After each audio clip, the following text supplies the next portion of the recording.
How's it going, fellas? I was scrolling through Reddit and I came across this post, which was a bit concerning to be honest. So this is a map of South Korea's average fertility rate, birth rates. And there's not a single region which has an average birth rate of 1. That's really bad. And the lowest is 0.55.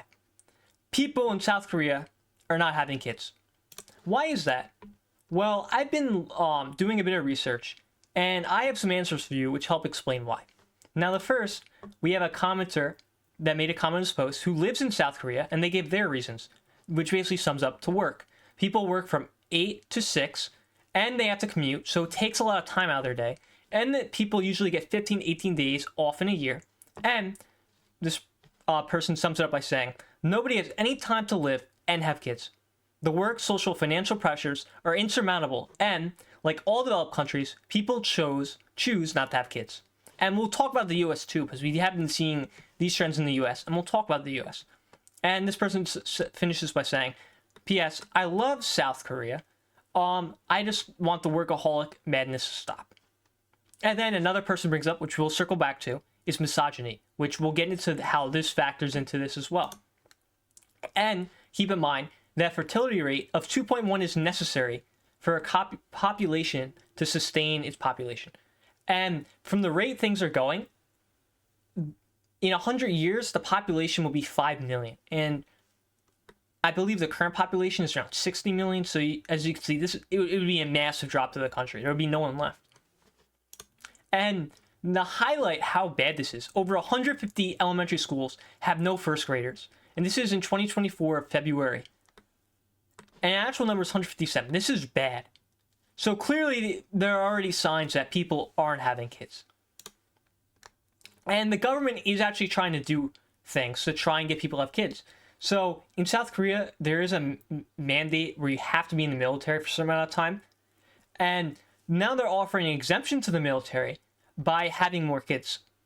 This was in 2023. And they spent, where is it?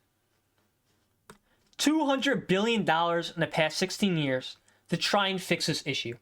And so far, we already saw the map of the birth rate in 2023. Nothing's been happening. In fact, it's been trending downwards. It's been getting worse. So no amount of money the government's spending, $200 billion, is doing something. And this article also highlights some of the tragedies that come from this. There are reports of parents who are killing their babies because they don't want them, right? And a couple killed their baby due to economic reasons. This was 2019 they did it. And another couple was arrested for killing their 5-day-old son. The total number of this happening, 6,000. Now, granted, this is low, right? 4,000 of them are immigrants. So this is really happening with immigrants. But it is worth pointing out that abortion is legal in the country.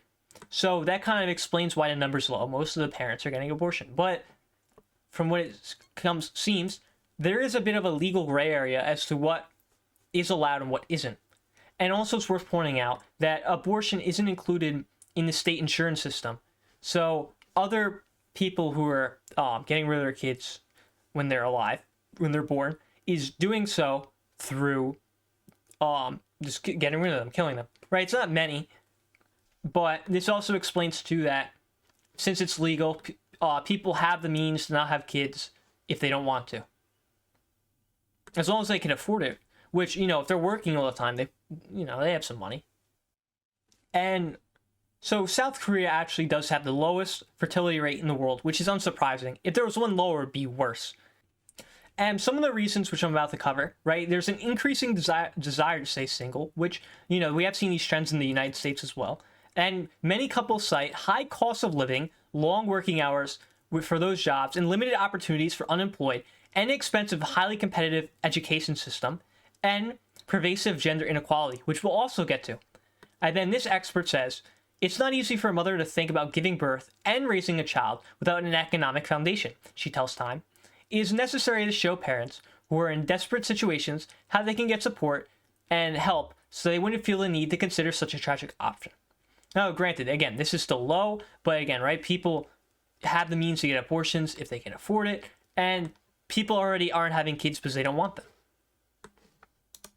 Now, there is a trend in South Korea to stay single. South Koreans' choice of staying single gains wider acceptance. In 2020, 42.5% of people in their 30s have no spouses. And this is for men and women. The data shows that 50.8% of men in their 30s were single. So, people also don't want to get married too. And that also, in a bit, is a reflection of not wanting kids.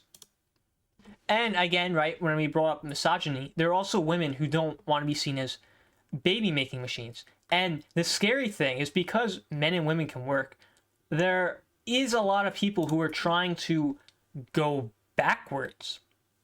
And so it's worth pointing out, too, that a 2022 survey found that more women than men don't want children. So that could also explain why so many men are single, because women don't even want kids in the first place.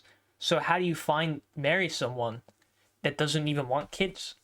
And when I talk about going backwards, this line here in the article, I think highlights this best. She says that Yoon's anti-feminist stance, including his plan to abolish the country's gender equality ministry, are exacerbating the gender war in South Korea and countering efforts to solve the fraternity issue. So it seems that there's a big push against women. So it would be terrible to see the country go backwards. And this is a female employee who's in their 30s. She said, "I do not feel positive about marriage when I think about how much burden I will have to shoulder at home and what I'll have to do to get along with in-laws." Right? So it seems that a lot of women don't want to have kids. And here's a graph. This is what I want to finish off with. Here's a graph of South Korea's birth rates and the United States birth rates.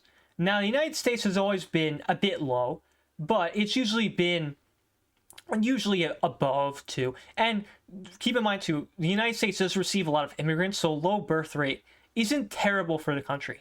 But it has been decreasing since about 2006, it looks about, has been on a steady decrease, where South Korea, it is a bit more drastic because the birth rates used to be extremely high in the 1960s, and all of a sudden, a massive drop that's been continuing and still decreasing. Now, this line is where the birth rates need to be to sustain the population. Now, again, the U.S. is below, but that's fine. But the U.S. is also trending downwards.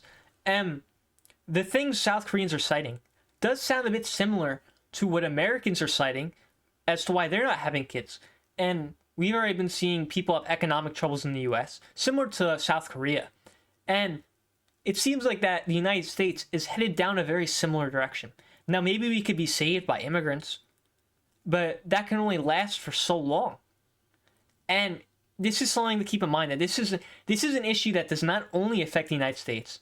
This affects other countries as well. And even Japan's birth rate is also low.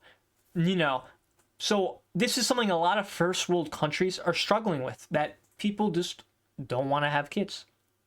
Hopefully you learned something today. I found this interesting. I hope you did too.